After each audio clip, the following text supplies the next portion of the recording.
India alert, जुर्म के खिलाफ आवाज।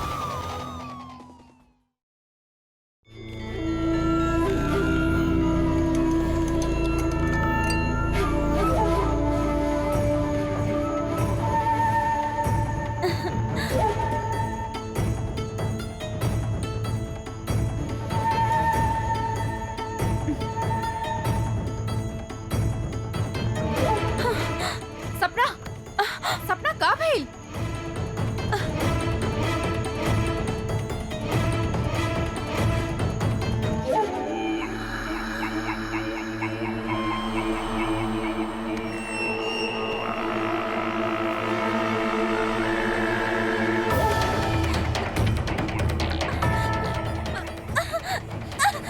छोड़ो, बचाओ, बचाओ।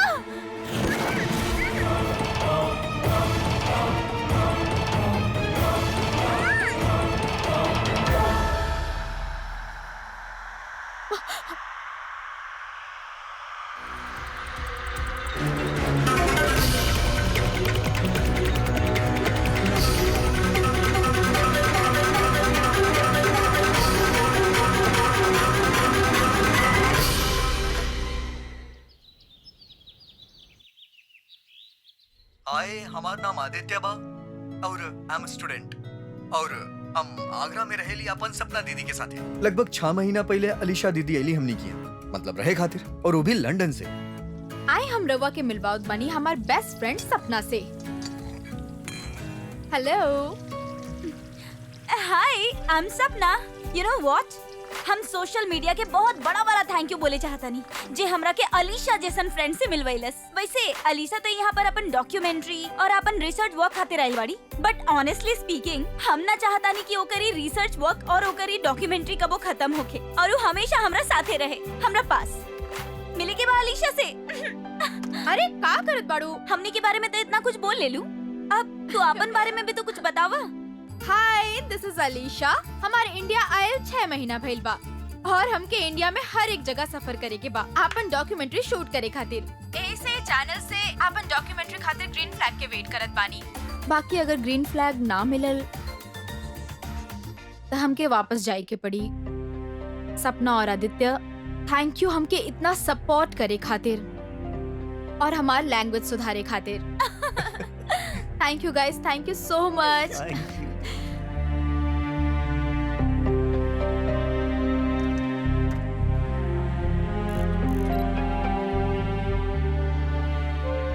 ओफो, ऐसे सडनली उदास काहे हो गइलू? कुछ ना यार, हम इतना मेहनत कैले बानी प्रोजेक्ट खातिर। अब अगर अप्रूवल ना मिलल तो दी देखा, जे ना भइल ओकरा बारे में सोच सोच के तू काहे अपसेट हो रहल बाड़ू? अच्छा, आज संडे बा, कुछ फन प्लान करल जाओ।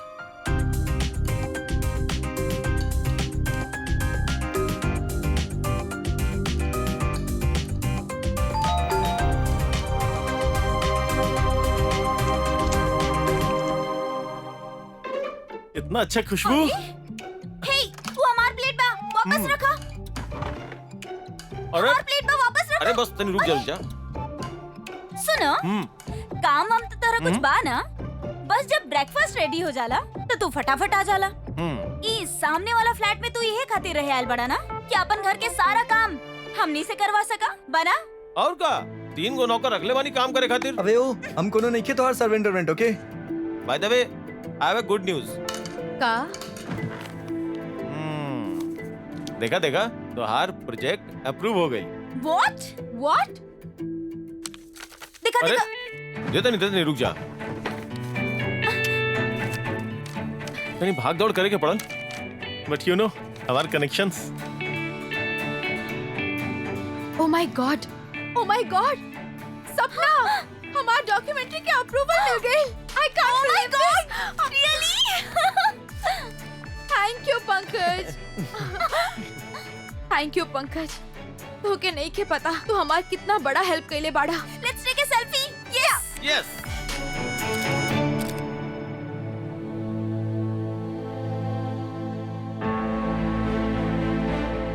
अलीशा, तो हर प्रेजेंटेशन तो बहुत इंटरेस्टिंग बा और जौन तरह से तू ये प्रोजेक्ट के पीछे लगल बाड़ू, हमारा पूरा यकीन बा कि बहुत अच्छा बनी। थैंक यू सो मच सर। तो तू इमिडिएटली प्रोजेक्ट पे काम कल शुरू कर दा। हम सीनियर मैनेजमेंट से बात करके ई प्रोजेक्ट के पैसा तुम्हारे अकाउंट में ट्रांसफर करवा दे जल्द से जल्द। ओके सर, थैंक यू सो मच। अरे दी, एक सेकंड, आवता नहीं। Congratulations दी। सपना कैसे रहे आज के दिन? मस्त। I am so happy for you. Thank you बेब। का भाई मिलेलू चैनल हेड से? यस, और सब कुछ तहरा वजह से भइल। थैंक यू सो मच पंकज। कोनो बात ना, पार्टी दे दिया। मार्च से ही प्रोजेक्ट खातिर हम ट्राई करत बानी और अब जाके अगस्त में हमके सक्सेस मिलल बा। तू 1 महीना में हमार काम करा देला यार। अलीशा, तो हर 180 डेज के वीजा होके लेना इंडिया के? ओ हाँ,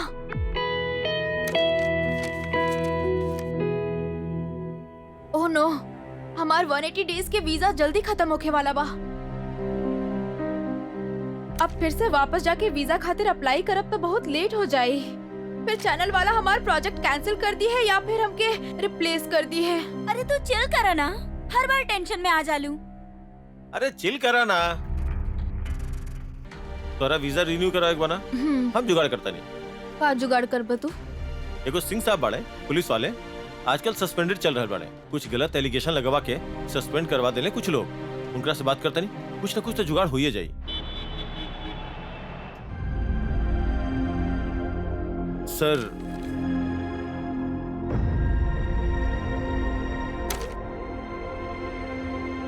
सिंह साहब रघुआ मिले खातिर तैयार हो गए नहीं। थैंक यू सो मच। एमे थैंक यू के का बात बा? अलीसा लंदन से आयल बिया, एकरा वीजा के प्रॉब्लम हो गइल बा। अपन पेपर और वीजा हमके दे दा, हम देखा तानी का कर सके नहीं।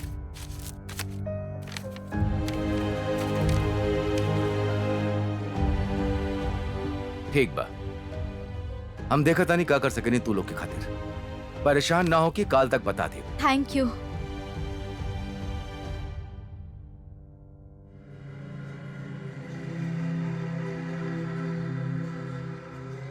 यार तू ऐसे टेंशन काहे ले रहल बाड़ू?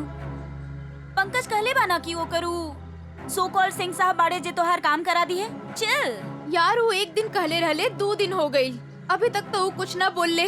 कितना परेशान हो गइल बानी हम, पता ना का होगी। हेलो सर। अलीशा, सुनील बोलता नहीं। Hi sir. तोहार काम हो गइल बा। एगो काम करा, स्काई रॉक रिसोर्ट्स आ जा। Thank you sir, thank you so मच। हम आ जाए। सिंह साहब स्काई रॉक रिजॉर्ट बुलावत बाड़े, कहत बाड़े आज काम हो जाए। बाकी तोरा के स्काई रॉक रिजॉर्ट काहे बुला रहल बाड़े मिले खातिर?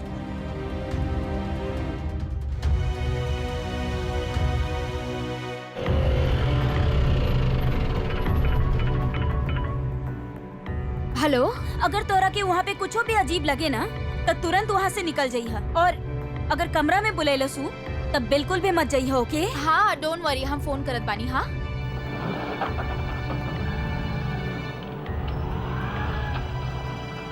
Excuse me, Singh sir. भैया बाड़े। Thank you.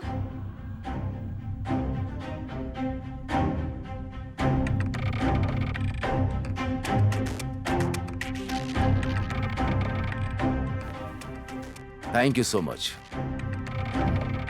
C you. Hi Alisha, how are hi, you? Hello, I am fine. Good. How are you? Have a seat. Actually हमारे को मीटिंग रहली यहाँ पे। इट्स ओके, सोचनी तोरा का एजा बुला के पेपर दे दी। It's alright. सर कुछ लेब? कुछ लेबा तू? No thanks. कुछ ता ली, चाय coffee? Okay, 1 black coffee without sugar. Okay ma'am. Papers.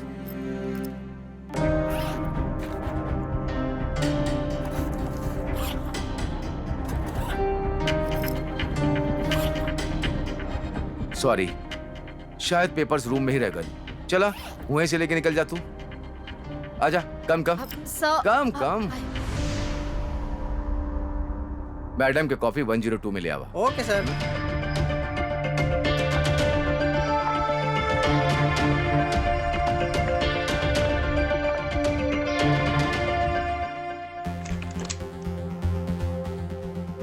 Please come.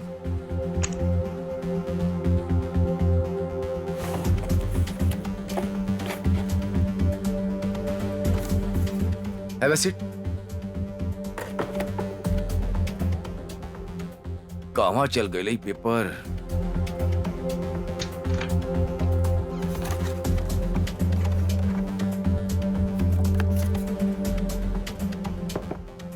Sir coffee.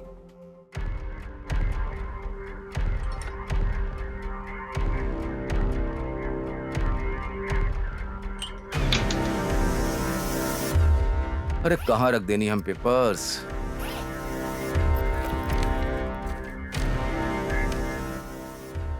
ओह, अब याद आई। शायद वो पेपर कार के डैशबोर्ड पे रख देनी है। हम 1 मिनट में लेके आवता नहीं। कॉफी पिया तब तक? हाँ?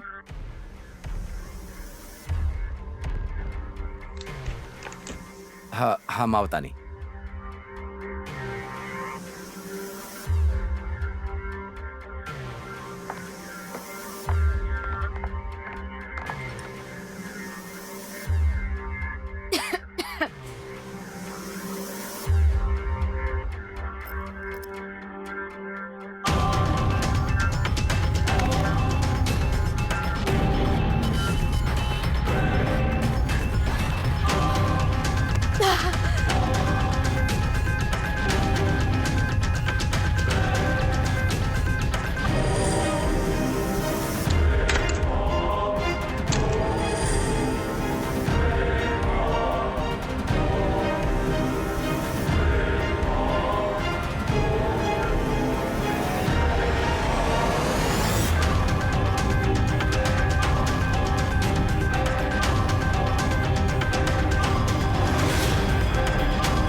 जे लोग अपन काम के अपन पूजा माने ले, उस सफलता के शिखर पे जरूर पहुंचे ले।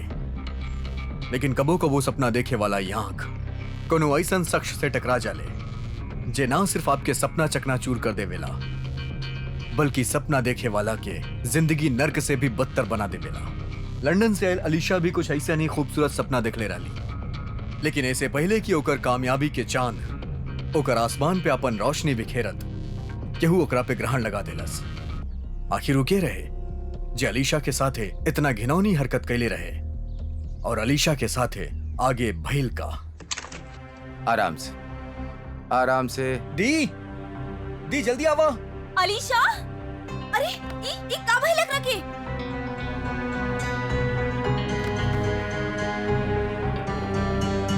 अलीशा, अलीशा, का भाई लिख रखे? हम इनके कमरे में इंतजार करे खातिर कहनी। हम जब वापस लौट के आनी तो हमके सीढ़ियन पे बेहोश मिलल। अलीशा, का भाई तारा के तू ठीक त बाड़ू ना?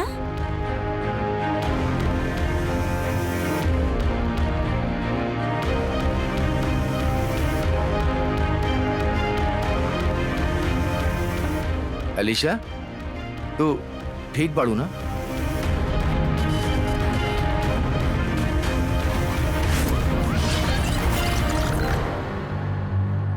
दी अभी आप एक काम करी, अभी थोड़ी देर आराम करी। चलो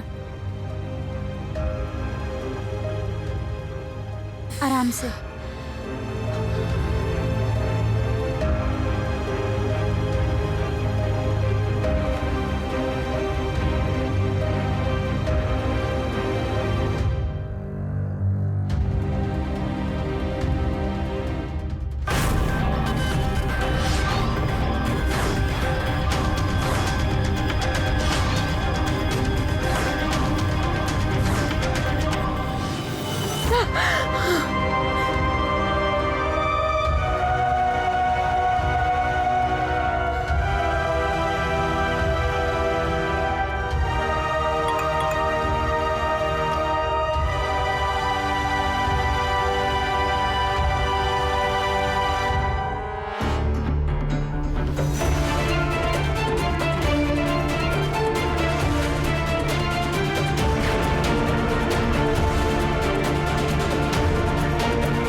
हम इनके कमरे में इंतजार करे खातिर कहनी।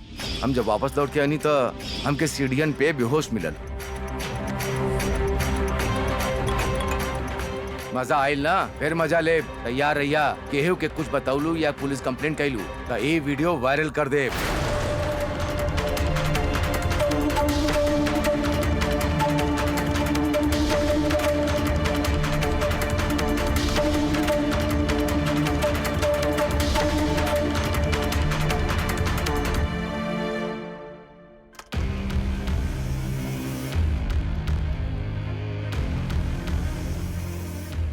अलीशा एगो काम करता नहीं, हमने सीधा चल के पुलिस के पास रिपोर्ट दर्ज करवाता नहीं। हम पहले पुलिस फोर्स में ही रहनी, बाकी हम हुए चलता नहीं जहाँ हम पोस्टेड रहनी। चला। ना ना पुलिस के पास ना जा सके नहीं, वो धमकी देले बाकी वो वीडियो वायरल कर दी। ऐसा लोग हमेशा ऐसे धमकी देले, तोहरा उनसे डरे के कोनो जरूरत नहीं के। चला हमरा संगे, पुलिस जरूर उस जानवर के ढूंढ निकाली। चला। ना बाकी अगर ये वीडियो वायरल हो जाए तो हमार बहुत बदनामी होगी और हमार करियर भी खराब हो जाए।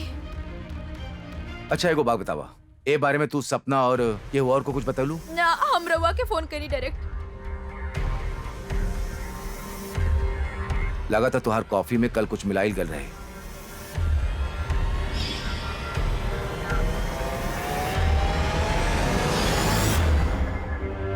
हाँ शायद।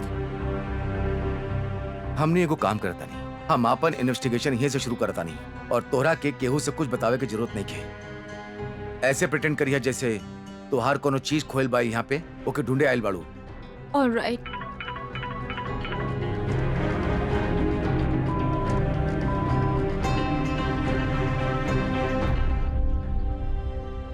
हमके यहाँ के सीसीटीवी फुटेज देखे के बा। आई एम सॉरी मैडम, पर हम ऐसा ही केहू के सीसीटीवी फुटेज नहीं देख एक्सक्यूज सकत। मी, हम पहले पुलिस ऑफिसर ही रहनी, अभी ऑफ ड्यूटी बानी।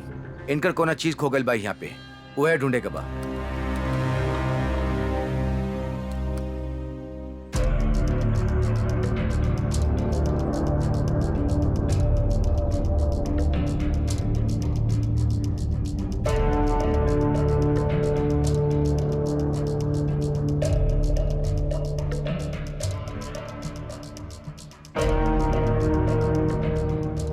अरे ये वेटर तो बाहर ना आयल।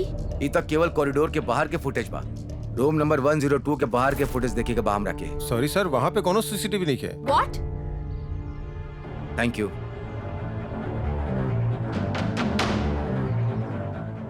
बैठा बैठा।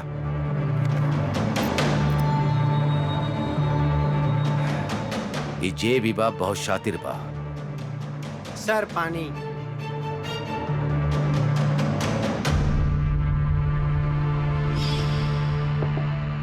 सर कॉफी। ये उहे रहल ना जे हमने के रूम में कॉफी लेल रहले।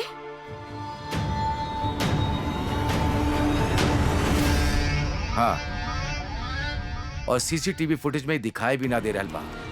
अलीशा को काम करा, तू हमारा को नंबर दा जैसे तोरा के मैसेज आयल रहे।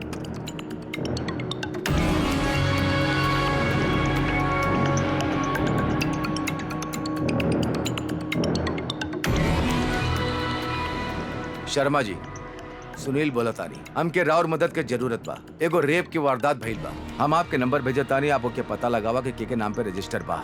प्लीज थोड़ा जल्दी करिए। थैंक यू वेरी मच।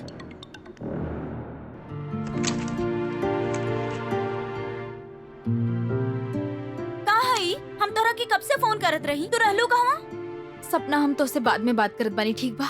बाद में ना, हमरा के अभी बतावा। हम तोरा के इतना फोन कईनी, इतना मैसेज कईनी, तू बार बार हमार फोन कट करत रहलू। का बा ई सब? हमके तोहर फिकर होवत रहे। आई नो हम थोड़ा बिजी रहनी और हमार तबीयत एकदम ठीक नहीं है, तो हम थोड़ा रेस्ट करत बानी। ओके? कुछ रेस्ट वेस्ट ना मिले वाला बा। हमने अभी मूवी देखे जात बानी। ना सपना, आज ना प्लीज। आज ना, हमने अभी ना जा रहल सपना, बानी। ना सपना। का सोचले बाड़ू जाने मन? आज रात तू, हम और आपन तन्हाई।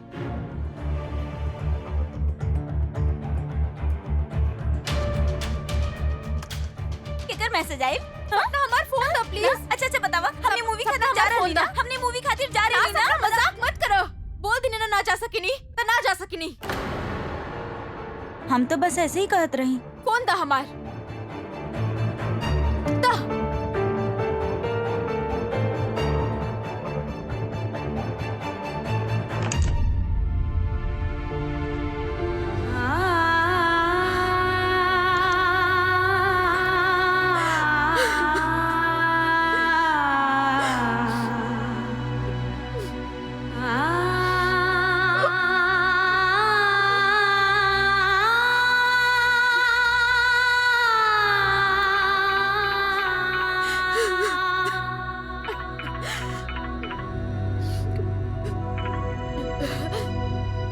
अलीशा, वो नंबर के पता लग गल जैसे तोरा के मैसेज और वीडियो आवत रहे। एगो काम करा, हम तोरा के एगो एड्रेस भेजता नहीं, जल्दी से वहाँ पहुँचा। ठीक बा?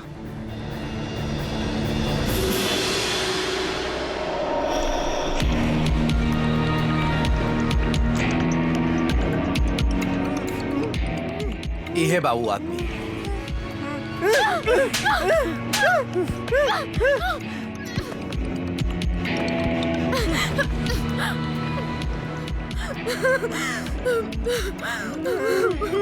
हम वादा करता नहीं तोरा से अलीशा, एक के हम कड़ा से कड़ा सजा दिलवाई।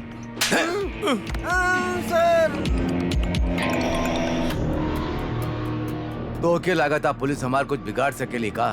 तो के हमार कठपुतली बने से केहू न रोक सकेला।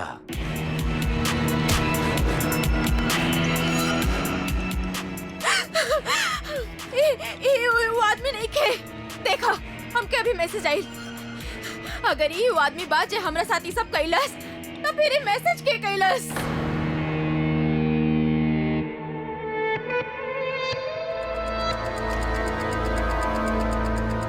हम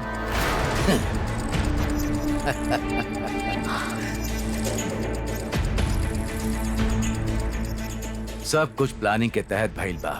सबसे पहले हम सुरेश वेटर के अपने साथ मिलैनी, ओकरे बाद हम ओकरा से तोहार कॉफी में नशीला दवाई मिलवैनी, और जब वो रूम से बाहर गईल तो हम होकर मोबाइल ले लेनी।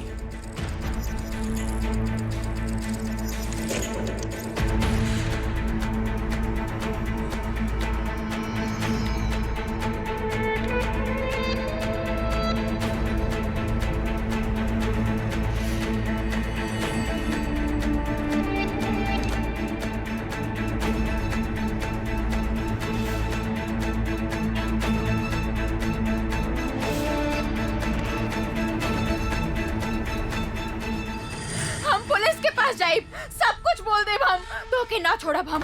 कुछ ना कर पाइबू तू हमार जानत बाड़ू का है कि हम तोहार कुछ नया पेपर भी बनौनी, जे में लिखल बा कि तू जम्मू से बाड़ू। अगर तू कुछ भी हमारे खिलाफ बोले की कोशिश कैलू तो हम बोल देव कि तोहार वीजा एक्सपायर हो गए रहे और तू जाली कागजात बनवैलू, और जब हम तोरा के पकड़ लेनी तो तू हमरा ऊपर बलात्कार के आरोप लगा दिलू। ओके बाद हम तोरा के होटल बुलैनी ताकि मैनेजर गवाही दे सके कि हम तोहार मदद करत रहनी। ई गन ए पे हम तोहार फिंगरप्रिंट्स पहले ही ले लेनी।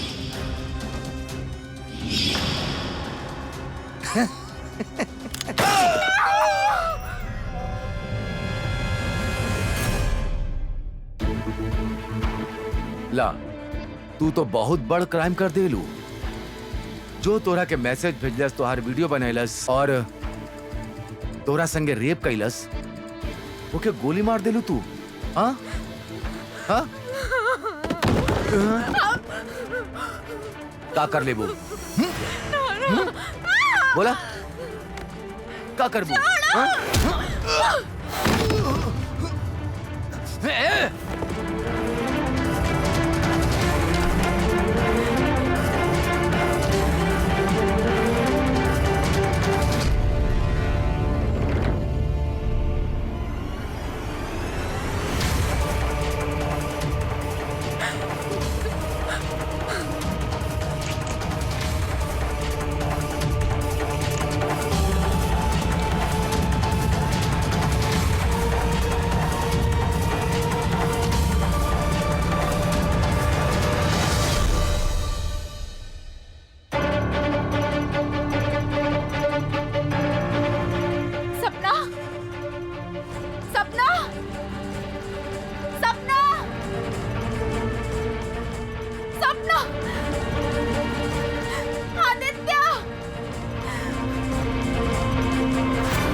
I am sorry Alisha,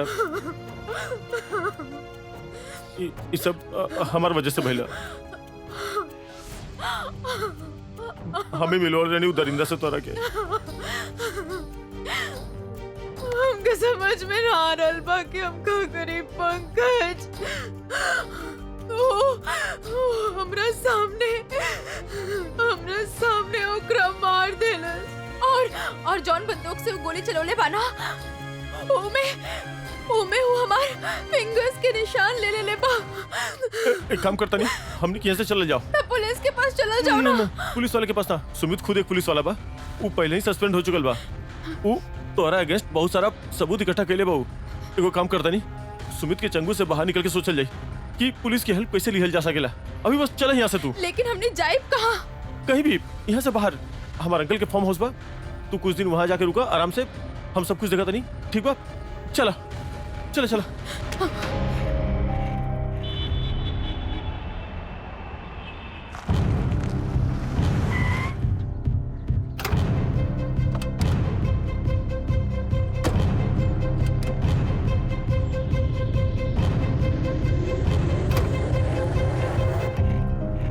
care टेकर थोड़ी देर में आवत होगी, तू यहाँ आराम से रह, तोरा एजा कोनो दिक्कत ना होगी। बाकी सब हम संभाल ले।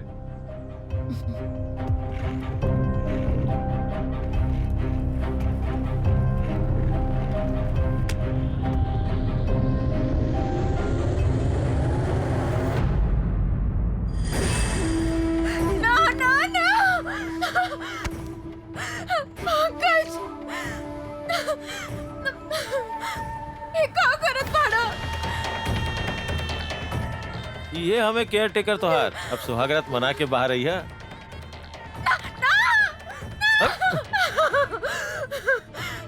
पंकज तू भी इनका साथ शामिल बाड़ा। पैसा पता ना का करवा ले वेला।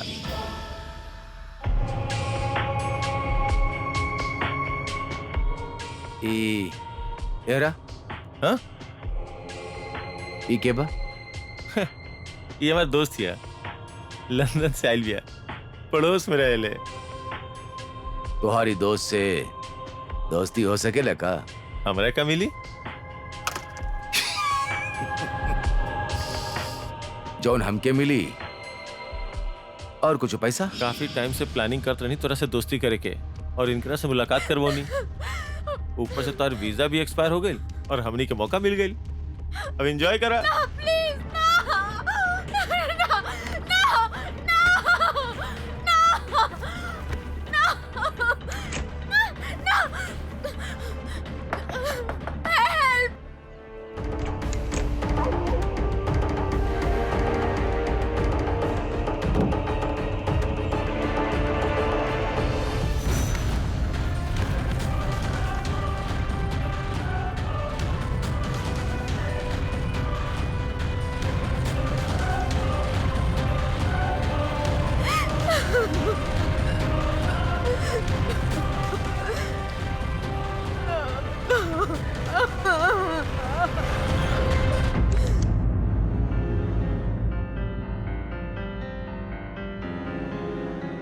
ओहो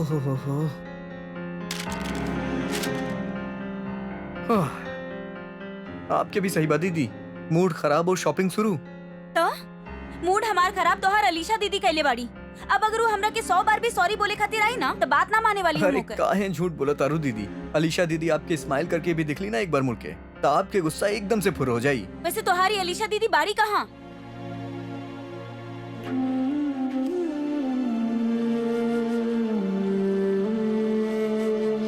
अरे अलीशा सुना, कहाँ बाड़ू?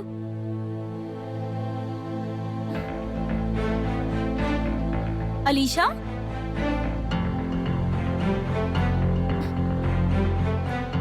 सामान कहाँ बा? लैपटॉप भी नहीं खे, कैमरा भी नहीं खे।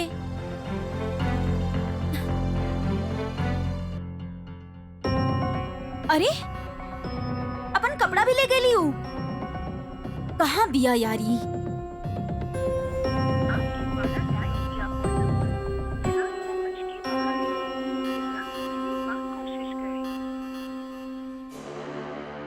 वो दिन वो लड़की दिखौले रहे ना,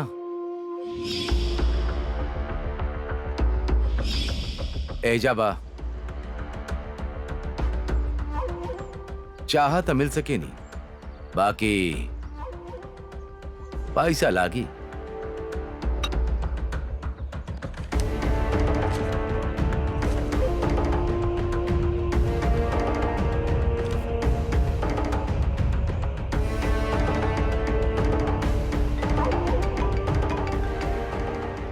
सपना, यार पंकज, तोरा पता बा अलीशा कहाँ बिया? हमू कब से फोन लगा रहल बानी, ओकर फोने नहीं लागत। यार पता ना कहाँ चल गई ऊ। हम ओकर रूम में भी देखनी, ओकर सामान भी वहाँ पर नहीं खे। हो सकेला अपन डॉक्यूमेंट्री खातिर कहीं निकल गए की। ऐसे कैसे चल जाई, वो भी बिना बताए, वो भी अचानक से। देखा, हमरा के कुछ ठीक ना लग रहल बा। कुछ तो बात जरूर बा।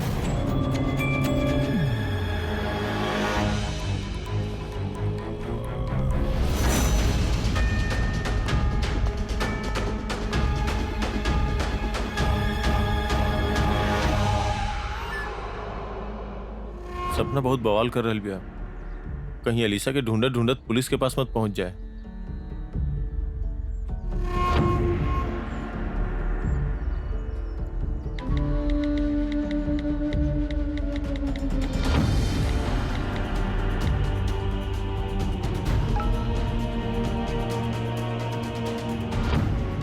अलीशा के मैसेज आइल बा। का मैसेज बा? कह रहल बाड़ी कि वो ठीक बिया, कुछ काम कर रहल बाड़ी और हमने ओकरा परेशान ना करी बार बार।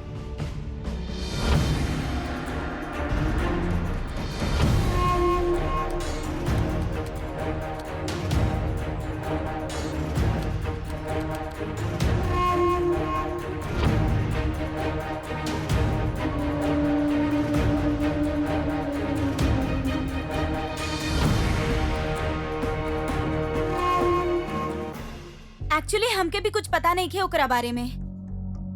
जैसे ही हमरा के कुछ पता चली ना, हम आपके इन्फॉर्म कर दे अब। ठीक है आंटी, ओके। के रह दी? अलीशा के मॉम के फोन रहे, वो कहत रहे कि उनकर भी अलीशा से कितना दिन से बात ना भइल बा। यार कहाँ चल गई हो कि वो लड़की?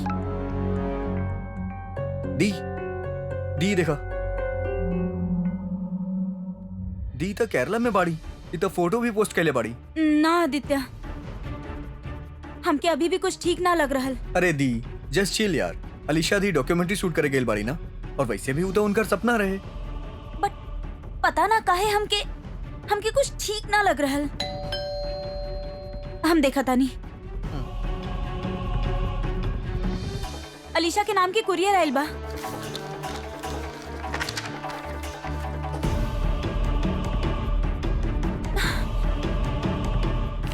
अलीशा जॉन चैनल खातिर डॉक्यूमेंट्री करे वाली रहे, उनका तरफ से लेटर आइल बा। उ लोग ओकर प्रोजेक्ट कैंसिल कर रहल बाड़े। कह रहल बाड़े कि कितना बार अलीशा से कांटेक्ट करे के बाद भी ओकरा से बात ना हो पाइल। ओकर प्रोजेक्ट कैंसिल हो रहल बा। बाकी अगर वो डॉक्यूमेंट्री शूट ना कर रहल बाड़ी तो वो केरला में का कर रहल बाड़ी? हमके सचमुच कुछ ठीक ना लग रहल बा। का करी? पंकज के फोन करता नहीं। हाँ, ओकरा कॉल करो। यार ये अलीशा ऐसन काहे कर रहल बिया? कुछ समझ में ना आ रहल बा। बाकी इतना जरूर बा कि वो जरूर कोनो मुसीबत में बाड़ी। अब ना पुलिस के हेल्प लिहल जाए। हाँ वो सही रही। एक मिनट, अगर हमने के पुलिस में कंप्लेन करब तो उ लोग के पता चल जाए कि अलीशा यहाँ गैर कानूनी तरीका से रह रहल बिया, फिर वो और मुसीबत में फंस जाई। तो फिर का करल जाओ? तू एगो काम करा, इस चैनल के ऑफिस में जाके एक बार पता करा कि कहीं वो लोग गलत फहमी से ही लेटर ई घर पे तो ना भेज देले, और हम सिख साहब से बात करता नहीं, फिर देखता नहीं हमने ये क्या कर सकता नहीं। ओके।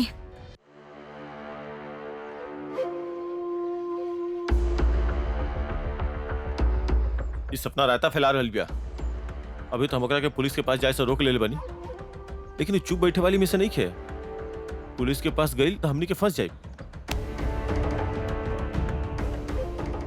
इस सपना अगर पुलिस के पास गई तो कहीं ना कहीं से पुलिस हमारे पास जरूर पहुंच जाई। हमारा सारा कच्चा चिट्ठा खुल जाए कि हम कैसे रिश्वत लेनी और कैसे सस्पेंड बहनी। तो अब क्या करिए सिंह साहब?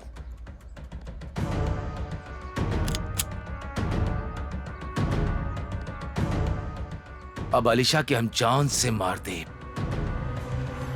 और इन्हें दफन कर दे। ताकि केहू के कुछ भी पता ना चली। सिंह साहब बोला। हमारा पास एगो आइडिया बा।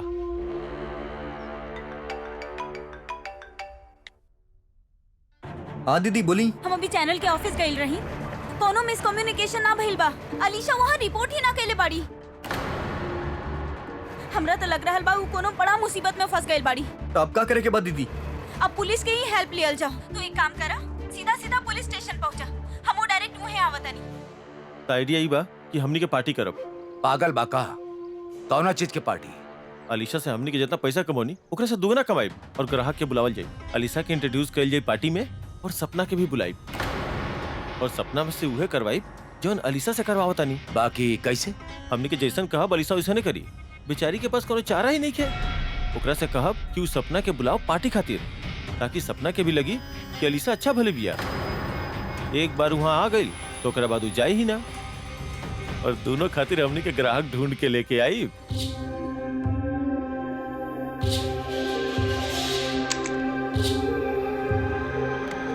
ए, उठा। तोहार फ्रेंड सपना बहुत उछलत बाड़ी तोरा से मिले खातिर। पुलिस के पास जाए वाली बिया। आज शाम सपना तोरा से मिले आ रहल बिया। ओकरा दिखैया कि तू एकदम नॉर्मल बाड़ू, तोहरा कुछू नहीं के भइल। ओकर भलाई चाहेलू ना तो जैसन हम कहता नहीं वैसे नहीं करा। आज शाम पार्टी बा, अच्छा से तैयार होके आइहा। और अगर तू पार्टी में कोनो हरकत कैलू तो तू दोनों के वही जा ठोक दे और पहले मारब तुहार उस सहेली के। याद बना कैसे मरले रानी हम उ वेटर के? केहू पहुंचल हमरा तक ना ही ना त शाम के एकदम होश में रहिया। एला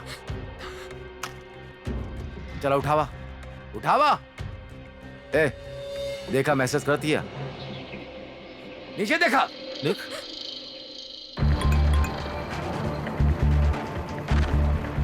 पार्टी करल जाओ शाम के। लोकेशन भेज रहल बानी, प्लीज आ जाइहा, हम वेट करब। पार्टी?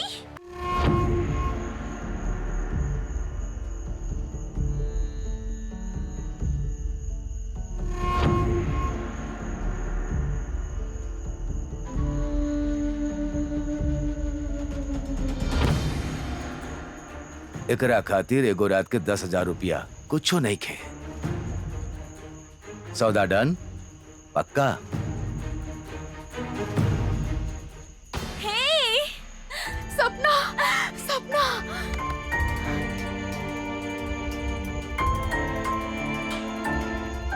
कैसन बाड़ू तू? I am perfect.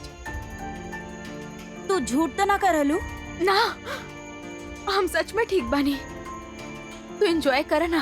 हमरा साथे चला, हमरा तोरा से 1 मिनट बात करे के बा। हाय हाय सपना। हाय। पंकज हमरा के बतेला कि अलीशा मिलत नहीं खे। हम तोरा ढूंढे के कितना कोशिश कैनी और मैसेज आयल कि मैडम पार्टी की तैयारी करत बाड़ी।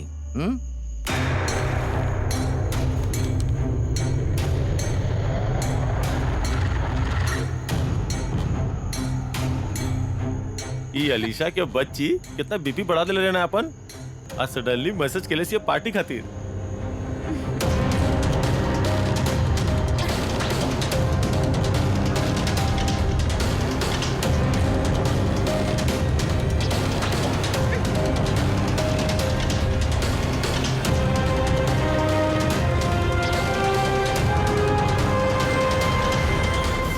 सिंह साहब, अलीशा के साथ पहले आप बहुत अच्छा टाइम बितौले बानी। ये बार हमार बारी।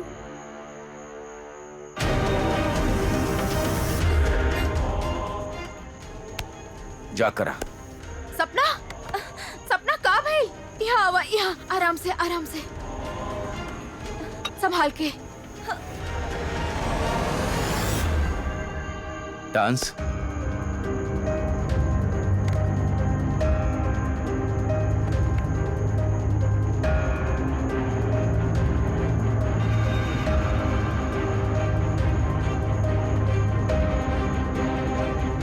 सपना सर में बहुत दर्द हो रहल बा। चल आवा हमारे साथ आवा।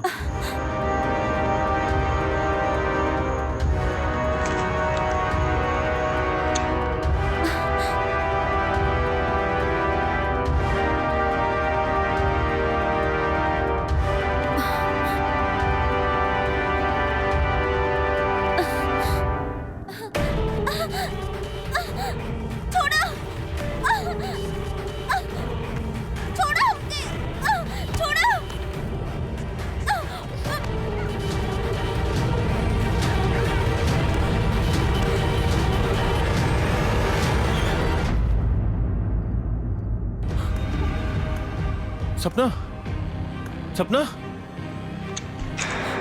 अलीशा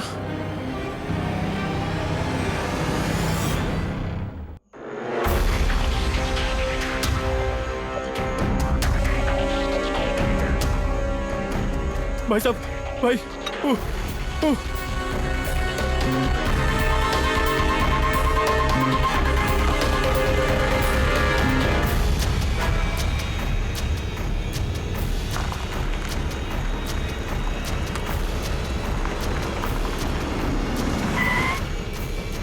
चलो छोड़ दो के।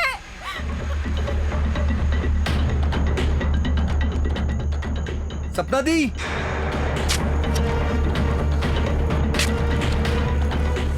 पंकज जल्दी और गहरा गड्ढा खुदिया ताकि बदबू ना आए। सपना दी, सपना दी, दी दी का भाई सपना दी के दीदी उठाना, का भाई सपना दी के, का भाई सपना दी के।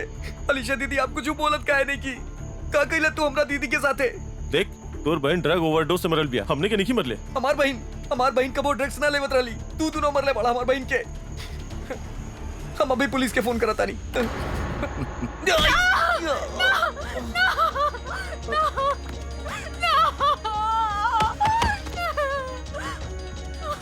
ओए पुलिस के पास जाइबा तो दी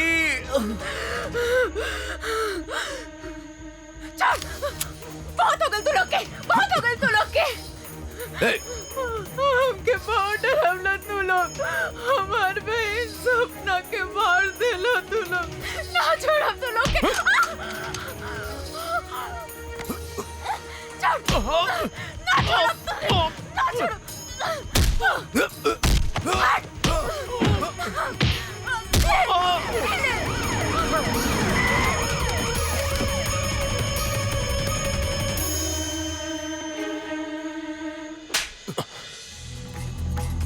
सपना आदित्य के पहले ही मैसेज कर देले रहे कि ओकर जूस में केहू कुछ मिला देले बा।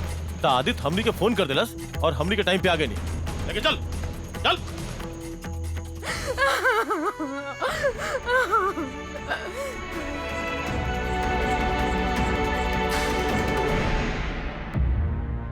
अलीशा अब अपना आदेश वापस लौट चुकल बाड़ी। पंकज और सुनील ओकरा के कबो ना भरे वाला घाव देले बाड़े, लेकिन धीरे धीरे वो आपन जिंदगी में वापस लौटत आरी। भरोसा रिश्ता के मजबूत बनावेला। केहू पे भी भरोसा करे से पहले ही सोचल जरूरी बा, खास तौर से केहू अजनबी पे। पहले ओकरा बारे में जान ली, ओकर नियत के बारे में जान ली, फिर ओकरा पे भरोसा करी। हम तो यह सुझाव देब कि केहू पे भी आंख मूंद के भरोसा ना करी। यही के साथ हम अमित पचौरी क्राइम अलर्ट के आज की कहानी में विदा लेतानी आप लोग से। फिर मुलाकात हुई एगो सच्ची घटना के साथ। तब तक याद रखब, क्राइम से अगर बचे चाहत बानी तो अलर्ट रही। क्राइम अलर्ट, जुर्म के खिलाफ आवाज।